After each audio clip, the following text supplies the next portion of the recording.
విస్తారమైన కృపా సత్యములు గల దేవుడైన యెహోవా. విస్తారమైన కృపా సత్యములు గల దేవుడైన యెహోవా.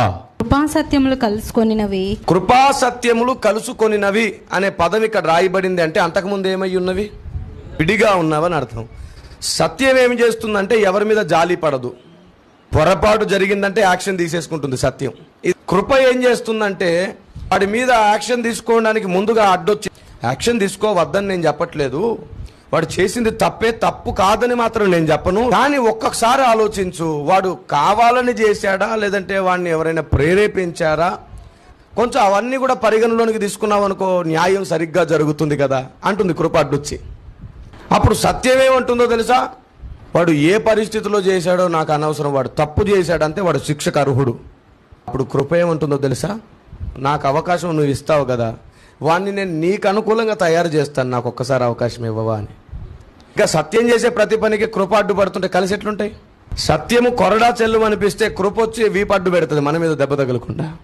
సత్యం చేసే ప్రతి పనికి కృప అడ్డొచ్చేస్తుంది, ఎవరిని శిక్షించనివ్వట్లేదు. కొన్ని యుగాల పాటు కృప సత్యములు వేరుగా పనిచేసాయి. కృపా సత్యములు కలవాలంటే ఇన్నాళ్ళు సత్యము కోపగించుకొని, ఇన్నాళ్ళు నేను ప్రకటించిన శిక్షలన్నింటినీ నేను అమలు చేయకుండా పక్కన పెట్టాను కదా, ఆ శిక్షలన్నీ ఎవరైనా దాన్ని అనుభవిస్తే అప్పుడు నేను కృపా నీతో నేను కలిసిపోతాను. అప్పుడే సర్వశక్తిమంతుడైన దేవుడు కృపా సత్య సంపూర్ణుడై భూమి మీదకి వచ్చాడు, దాన్ని అనుభవించడానికి. అనుభవించమంటున్నావు కదా, అట్లు మొత్తం విశ్వ పాపములు విశ్వ దోషములన్నీ భరించడానికి నేను సిద్ధమే. అయితే కృప ఎప్పటికీ చనిపోవడం జరగదు కాబట్టి ఒక మరణించదగినటువంటి శరీరం కావాలనుకున్నాడు. అందుకే ఏమంటాడు? నీవు నాకు ఒక శరీరమును అమర్చితివి.